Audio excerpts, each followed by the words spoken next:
I'm Jerry. And I'm Molly. We are Outpost 237, back for our second episode. We actually made it. We made it. Yep. So this episode, we're going to be talking about The Thing and The Shining more in depth, like we said we were going to do. And we actually started, we rewatched them for like the 50,000th time earlier this week. We actually watched The Shining, or The Thing yesterday. So now we're going to do the video today. Did some research. Never done research while watching a movie. You learn a lot. It's pretty interesting. It's a little bit of a pain in the ass, though. Yeah. I enjoy the movies, and I couldn't look at the movie half the time. Might as well start with what we watched first, The Shining. Awesome movie. My top 3 favorites. Yeah. Yeah. I would say top 3 for you. Yeah. Yeah. So it come out in May 23rd, 1980. Jack Nicholson, Shelley Duvall, Danny Lloyd. They go to the Overlook Hotel. He is the caretaker. The movie, to me, is about isolation, alcoholism, inner demons, more than anything. I feel like that's the true monster of The Shining. I dig it, dude. Yeah. I dig it. Inner demons. All right. I was like, I put desolation. Yeah. You're alone, man. Yeah. During the winter seasons in Colorado on a mountain Yeah. at a resort. And I think that's why I like it so good. I love movies that have that sense of isolation. It just, I don't know, it does something for me. Kind of like small town, horror movies that takes place, small town vibes. Yeah. I like that. More legit, more authentic. Like, yeah. So The Shining is scary as hell for that reason. Yeah. Just that thought of isolation. It's scary. Yeah. Now, it is based on a Stephen King novel. Mm-hmm. It was the second actual theatrical adaptation of a Stephen King book. The first one was Carrie, by the way. But that's cool that was his second. Yeah. And in our introduction episode, we talked about how this movie does not have a lot to do with the Stephen King novel. No. And I actually thought of this probably like 30 minutes ago, actually. It's an opinion, though. My opinion. I think the reason that he done the movie the way that he done it, I think that Stanley Kubrick had demons that he was fighting in his own life from his past, and I feel like that's one of the reasons he done the movie the way that he did. Could be. That would be badass. Yeah. I mean, well, yeah. I mean, it's a thought. Yeah. Who really knows, though? Stanley Kubrick was crazy as hell, so. Yeah. Very good, very suspenseful. It's just, and it makes you uneasy. One of the main things that makes The Shining as creepy as it is the music score. Yes. Everybody always talks about the music score. Everybody always recognizes that music score as well. Yeah. And it was actually done by Wendy Carroll and Rachel Elkind. Yeah, Rachel Elkind. They were the ones that done the score for the movie. And I think they done an awesome job with it. Yeah. The imagery as well that goes along with that is just, it's stunning. It's a very pretty movie. Like, it's visually awesome. Yeah. Awesome. And Jack Nicholson's over-the-top acting aside, the music helps tell the story, I think.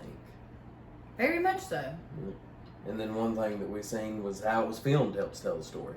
Yeah. Like the way they shoot it in the beginning from the helicopter, everything's so smooth and elegant, even with that creepy ass theme playing in the background. And then as the movie goes on, the actual cinematography just gets rougher and rougher, and everything moves so much faster, and it gets chaotic. Right, most definitely. In the VHS specifically, that intro scene you're talking about, you can actually see the shadow of the helicopter that they're in when they come around this one little part. And it just, I don't think you see it on the Blu-ray or DVDs or anything like that, but it's, for that split second, you're like, oh shit, this is a movie. Like, and then it starts off with a bang. That's it. The timeline of the movie, it spans like, it's like a month and a half period from the beginning of the movie to the end of the movie. And so much crazy shit just happens. It's like one thing after another, after another, after another. It takes them, what, like a month to go completely crazy? Oh, yeah. Yeah. And that's when all hell starts to finally break loose. That's it. So what was one of the most influential scenes in your opinion? I wrote a list. I got a list. I didn't need a list, man. It's always been the same scene for me. It's when he finally just fucking snaps, and he like pretty much chase. Well, he doesn't chase her. He just walks up the steps. With Wendy's has got the bat. Yeah. That particular line in the movie and everything just always done something for me. Stood out to me. Wendy, darling, light of my life. I mean, you didn't let me finish my sentence. Perfect. We won't do the next part. Yeah. If you know, you know. True, you're right. I can't make up my mind which one I thought was the most influential, but the elevator blood scene, always, always. The scene you mentioned, always. The Wendy's ashes from her smoking that cigarette. Come on, everybody's gonna remember how long that ashes. It was huge. It was longer than the actual what was left of the cigarette. Oh, most definitely. We got the Here's Johnny, the shower scene. There's just a lot. A lot. Every scene that I like that stands out to me always involves Jack Nicholson, though. Yeah. He was just so great. Some say over the top, I say perfect. He was great. And I actually found this out. So he would eat cheese sandwiches every day for breakfast, lunch, and supper. And he absolutely hated cheese sandwiches. Hated them. And that was why he ate them, so he could stay mad and ill. And I thought it was cool to learn that the Eraserhead movie by David Lynch helped inspire The Shining, because he was such a huge fan of the movie, and it's what inspired him to do The Shining. And, I mean, it's kind of weird, but I dig it, because I love Eraserhead too. So David Lynch. Yeah. Just Can't go brilliance. wrong. Brilliant. He's right there on the same level with Kubrick and Carpenter. Yeah. That's it. That is it. But everybody wasn't as lucky as Jack Nicholson in The Shining. Stanley Kubrick was so hard on Shelley Duvall when they were making this movie that her damn hair actually started to fall out. She was so stressed and being pushed so hard. That's wild. I can see it. I can see it. I think God ultimately, hell, she stepped away from acting for how many years? 20, 30 some years here until recently. And from what I've heard, it's a real small role. I haven't seen it yet. That in its own.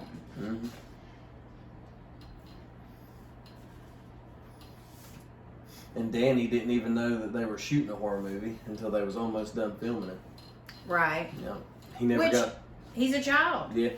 Never even got to see the movie in its entirety until he was on into his teen years. That's... Which, I guess I understand why they done that. Yeah, I can see it. Yeah. So going back to the book. The book is more paranormal. Ghosts, entities, things of that nature.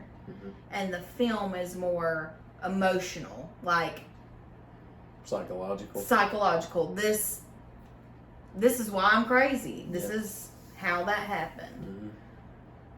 See, I'd read something that Kubrick wanted to stay away from, like, the paranormal, But when Jack Nicholson gets locked in the food cellar or food closet, whatever the hell that, it's like, you The know what I'm pantry. talking- Yeah, the pantry. That was the only way that he could think to, for him to be able to get out. Right. Yep. So Grady, Grady. yeah, unlocks the door and lets him out. That's crazy to think of. Yeah.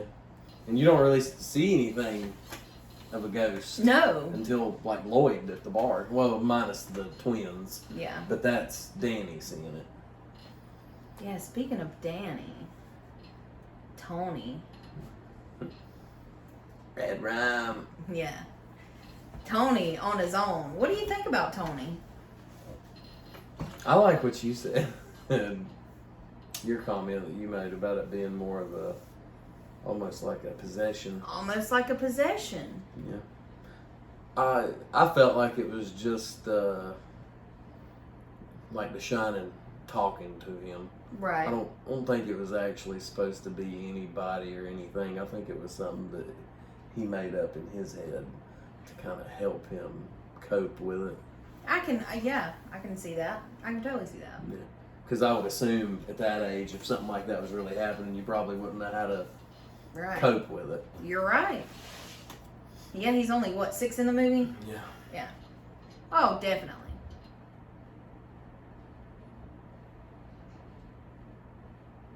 Yeah, it just, I don't know. I don't know why I thought that, but I thought, that seems very possession type Yeah. instances. I could see it. Because he blacks out. Mhm. He has the, seizures. Doesn't remember what happens half the time. Right, doesn't remember what happened.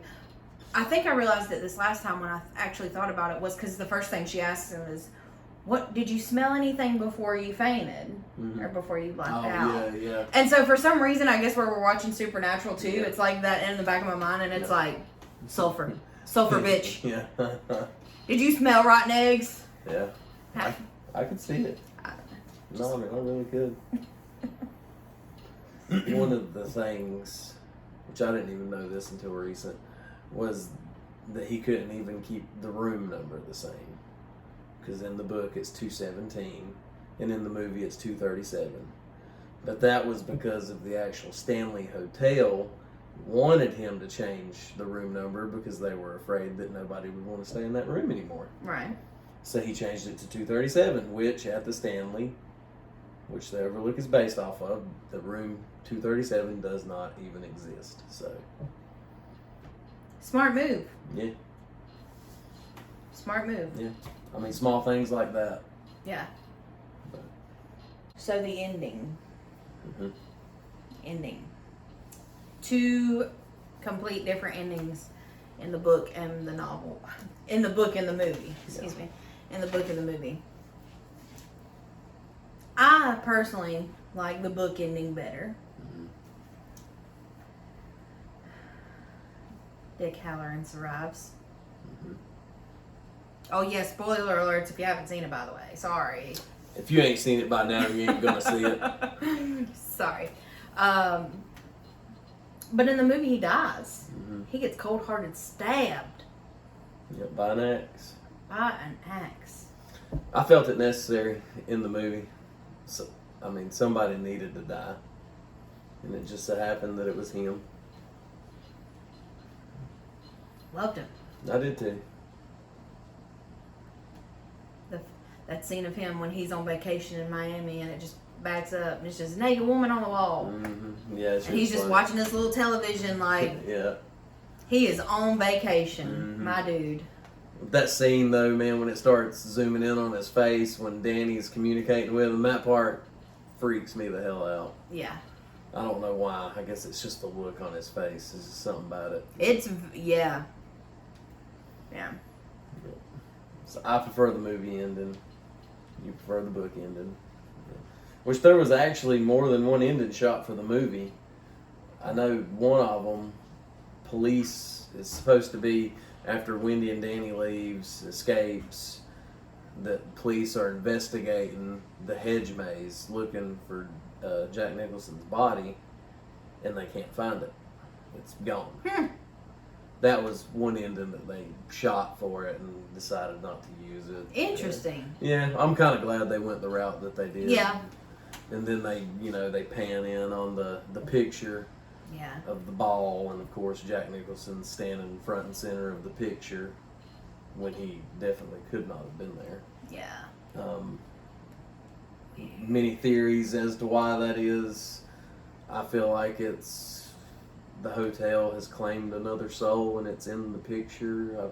Yeah, that's how I feel. Yeah. I don't really feel like there's any other good explanation for it. Right.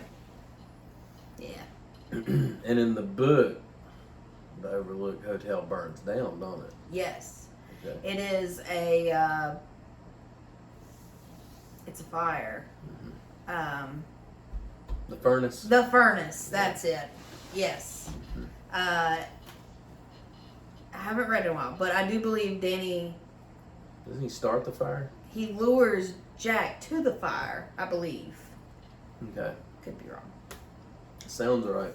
But yes, he is by the furnace when it explodes and fucking destroys everything. So he is knocked out in the book. Okay. An interesting fact, when they were filming the movie, a fire actually broke out towards the end of filming and destroyed a whole set and many props that they had to rebuild just so they could finish shooting. I think they had like a week of shooting left. Damn. Yeah, and it didn't. I couldn't find out how long it took to rebuild everything, but hell, it probably took longer than that to get everything rebuilt that burnt down. Yeah. Right, because the interesting fact about the elevator, they filmed it on a miniature, like on a sound stage, and when the blood comes out, like, it had to be perfect, and It took them, oh my God, I can't remember how long it was. I know they said it took like 9 days to clean everything up and get everything ready for the next shot insane. or reshoot, whatever you want to call it. Insane. Kubrick was known for being a perfectionist and a little bit of an asshole. Yeah. So, yeah. But all around, good book, Solid. great movie. Yep. So, Solid fucking movie. I agree. So now we're going to talk about The Thing, my favorite movie. Yeah. That's all I got to say. Yeah. June 25th, 1982 was when this movie came out.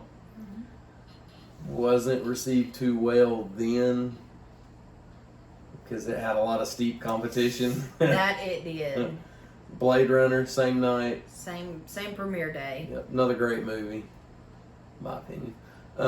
E.T., same E.T. week. had been out for 2 weeks at that point in time. Poltergeist had recently came out as well. Grease 2. I mean, it's just completely I think stacked. it's funny that Poltergeist come out around the same time because that movie was done by Tobe Hooper. They actually went to him, Universal did, wanting him to direct The Thing. And he sent them 2 screenplays that he had wrote, or scripts, whatever you want to call it, and they didn't like them. Ooh. Yeah. He was going for a more horror comedy. And the alien wasn't going to imitate the people, it was just going to eat them. And Wow. I was like, I get that. I thought that was a little dumb, I guess, in my opinion. So they ended up going with John Carpenter. Right choice they did. But it was done for Universal, which was one of the first times, if I'm not mistaken, it was, one of the first times that John Carpenter had worked with a major film industry like that. And they was almost not really taking away creative control from them, but trying to force other actors and things like that because they were interested in Harrison Ford and Clint Eastwood for the part of MacReady. I don't know if they ever actually reached out to them 2 in particularly about it. It didn't say, it just said that they were interested. But Nick Nolte and Jeff Bridges turned down the role. Damn. Yeah.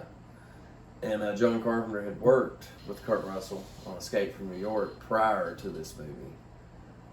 And brought him in. They loved him. for McCready, and the rest is history on that character. Peter Maloney, Mm-hmm. Wilford Brimley. Mhm. I mean, Joe Polis, Yeah. Thomas Waits, Yeah. Keith David. Yeah. My God, stacked. Yeah. Amazing. And like I said, the movie wasn't received well when it come out.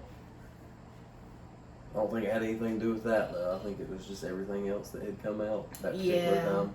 Yeah, because there was a lot that came out, and I mean, I can understand. Yeah. So here we are 40 years later, and the movie's bigger now than it ever was. Amazing. Yeah. Another cult classic. I did not watch this movie until we had met, and I tried the first time I tried it. No shit. Like I seen the dog scene, and I was like, I'm done. I'm not watching this movie again. But I did. I gave it another chance. It's a great movie. Yeah. It's when they were still using practical effects and not CGI. Oh, Um, right. The thing that came out in 2011. you Yes. said? Awful. Yeah, I think it's a horrendous piece of shit. That's my opinion. Once again, we're not trying to piss anybody off. This is just our opinions. yeah. Everybody has one, so you know. Every bit of it was CGI, and it looked so fake. Yeah. And I mean, this was done by people that was just making it out of melted plastic and bubble gum, and It looked turned out real. amazing. Yeah. Amazing. It is absolutely terrifying. Yeah. The special effects on this movie is just, you about can't believe it that it's like it's good. It's so I know. good. I don't know if I'm pronouncing his name right. Rob Bottin or Bottin. It's one of the two. You can comment on it later and correct me. I'm not sure. Yeah, he come into the movie at 23 years of age. He had just come off of The Howling. Ooh, Yeah, I think that had something to do with why they sought him out. nice. Another great movie. The only scene that he didn't do was the dog kennel scene.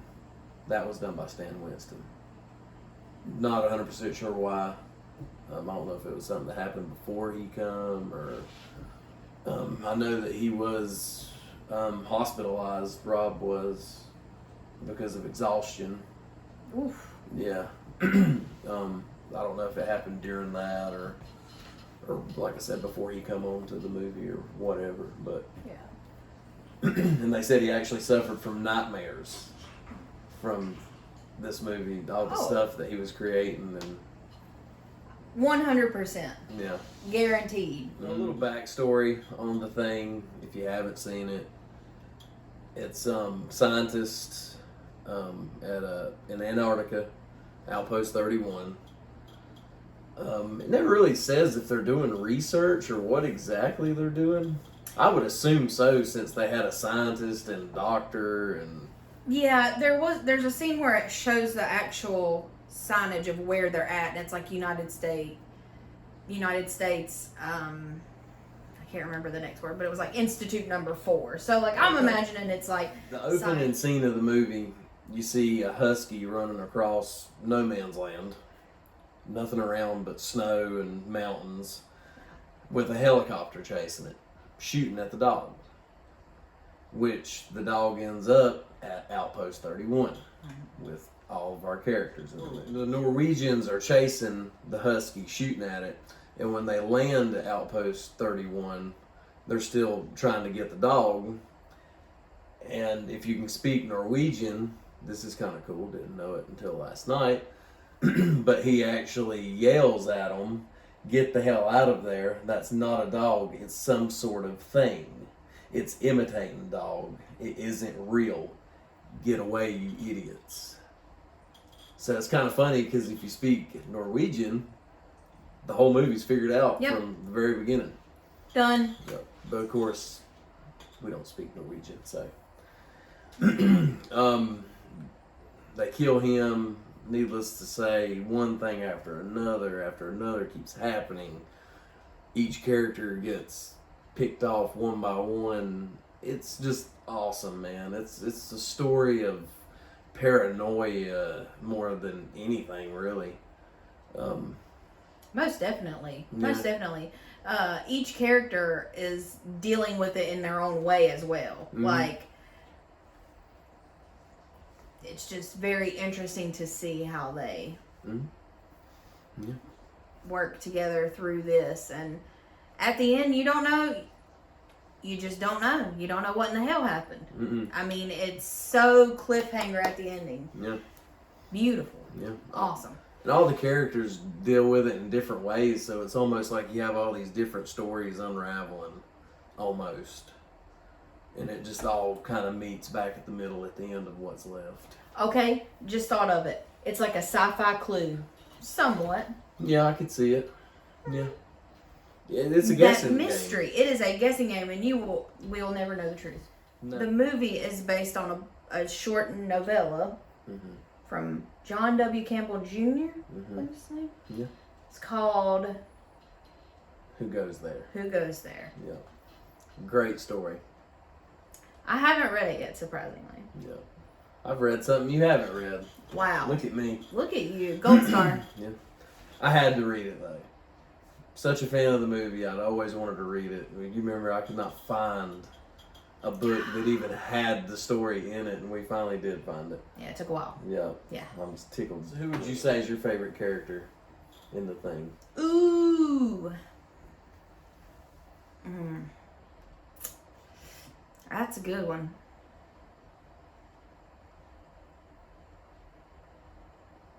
Dude, I don't know. I love each character individually for reasons. Yeah. And I don't know if I can choose one. You might actually be surprised if I do say the one that I'm thinking of. Mm-hmm. Kurt Russell. Yeah. I mean, See, I'm biased though, man. You know I love Kurt Russell. I Like, know. Every movie that he does to me is just gold.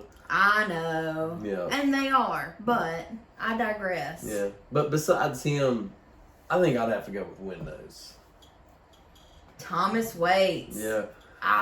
He yes. actually come up with the idea for the name of his character. He pretty much made the character up. Yeah. He come in those goofy sunglasses. Awesome. Yep. Looked at John Carpenter in his office and he's like, I want y'all to call me Windows. And Carpenter's like, I like it. So that's how that stuck. character came to be. Amazing. Yeah. It stuck. Mm-hmm. Well, I would have to say Windows would be my next as well. Yeah. And then I do like Childs though. Yeah. He's that inner part of yourself where you're like, hell yeah, you're right, man. Mm-hmm. You're right. Yeah. Fuck everybody else. Yeah. I think it's so funny that he teaches speech classes in real life. I know. He was a real cool dude though. Talking about if you believe in this voodoo bullshit. Yep. I love it. He liked my space buns when we went. Yeah. Little hair and space buns. He was real cool. Hey, and we've got Beefcake. Beefcake. Let's see if she'll make her appearance. Yep. Worthwhile. This is Outpost 237's mascot. Yep.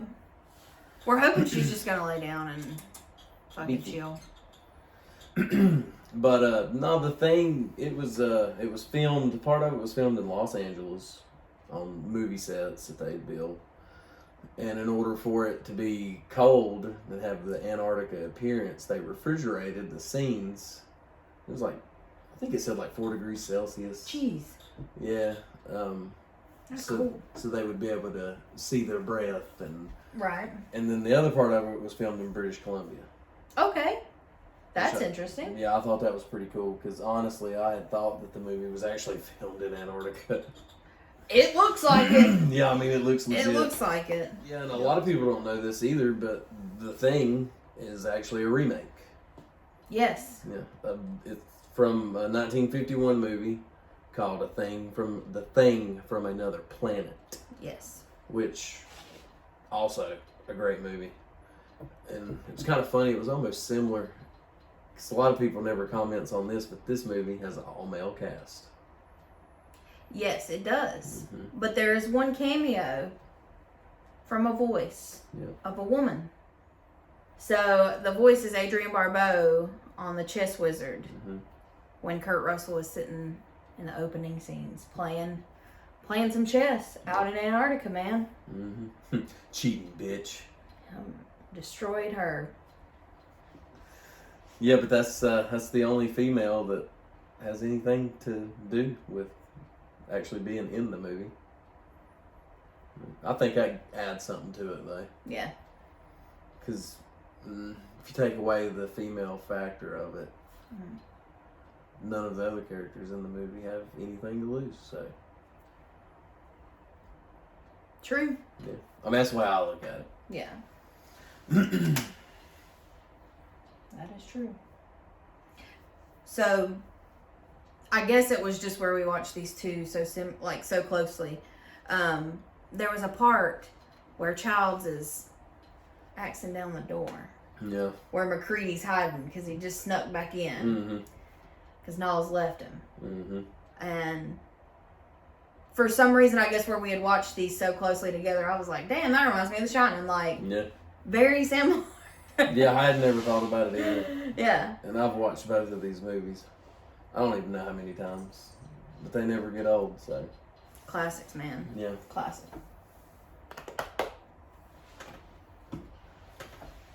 What was the most influential scene in this movie, you believe? What do you think? For me, man, I like this movie so good.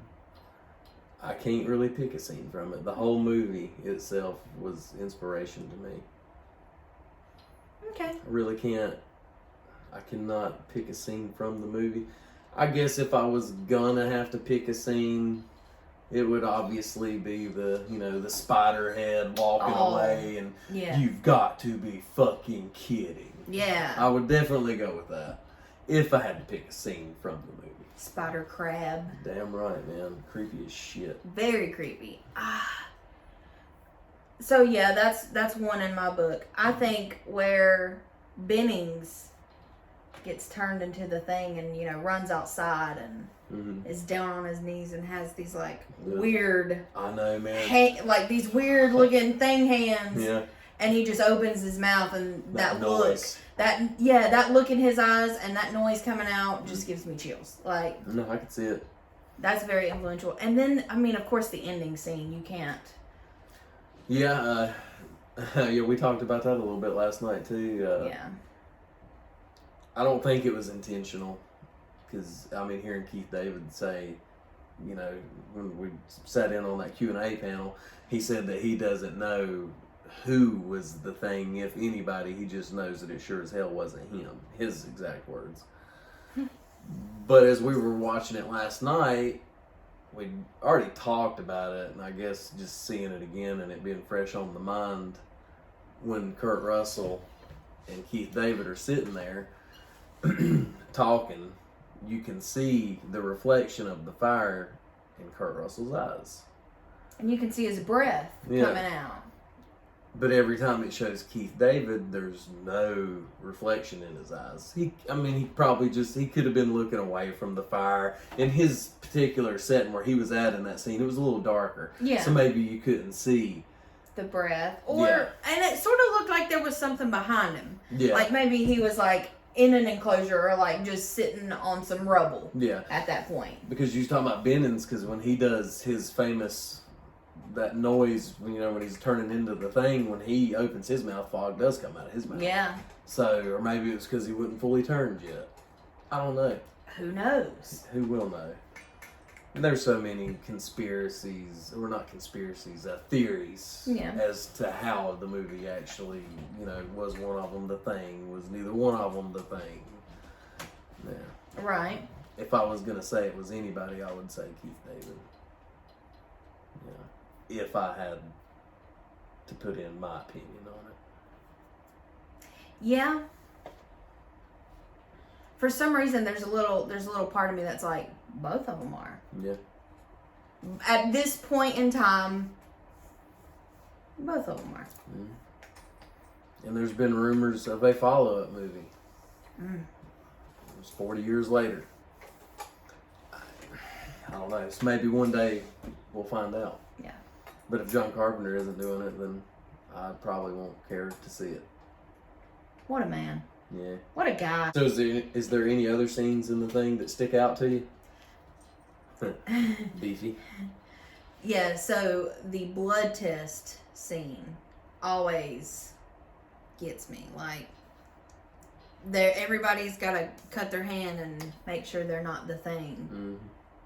Mm-hmm. And Clark had just been shot, protecting himself. The doctor had just been killed. Like, and here everybody is having to test their blood to make sure they're not one of those things. And the blood, it sizzles. Yeah, I'll never forget the. Yeah. Yeah. It gets me every time. Old Palmer. You know, John Carpenter's little jump scares he likes to throw in. He don't overuse them though. No, they're classy. Yeah. Very classy. But all in all, a good movie. I'm not a big sci-fi person, but the more I watch that movie, the more I'm like, I love it. I love everything about that movie. And it's sci-fi. Yeah. It's one of the very few movies that I can actually, in my opinion, I think it's a perfect movie. Yeah. I rate all my movies 1 out of 10, as you know, every time, because I'm a nerd. And The Thing is honestly a 10 for me. The Shining, it's like a solid 9.5. Pretty high on your scale. Yeah, it falls just a little short of perfect. Nice. That's cool. I'm not going to rate them just because. I know. That's fine. Cool. Yeah. I felt like I needed to. Okay. Cool. Final thoughts on the Shining. Beautiful, dark, ominous. I agree. It's terrifying. Yeah, it's a scary story of inner demons with real people. Yeah. Not outside entities. Yeah. Real people. The Thing. Desolate. Cold. Spine chilling. You know what I'm saying? Yeah. Isolation. Paranoia. Just keeps you on the edge of your seat, wondering what's going to happen next. Like, how would you react in this situation? Yeah. Who the hell knows? This is like the OG psychological thriller. Yeah. Yeah, definitely. With somewhat type of parasitic Yeah. Parasitic entities. Yeah. I dig it. So anyway, thanks for hanging out with us here at Outpost 237 this afternoon. Sorry we were a little late. It's good to see you. We'll be back. But like us, comment, subscribe, leave us questions. Comments, concerns. If you don't agree with one of our opinions, tell us why. It'd be a interesting conversation to have with people that we're not too familiar with. Get an outside opinion. Yeah, most definitely. If you haven't seen these movies, they're amazing. Both very, very good movies in this house. Yeah. And remember. I was getting ready to say something. Stop, though. Oh, shit. Go ahead. Outpost 237, signing off for the week. And remember, all work and no play makes Jack a dull boy.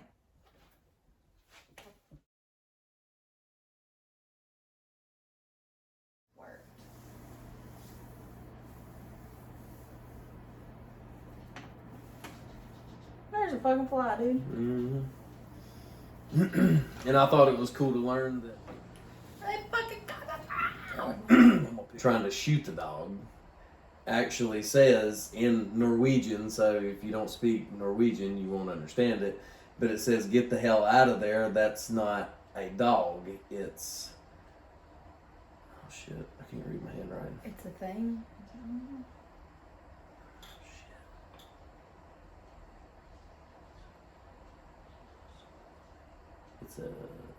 Shit.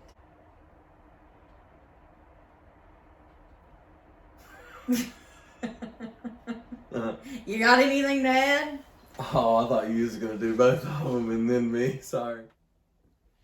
That's probably not too far. Corn trip. All work and no play makes Jack a dull boy. Yeah.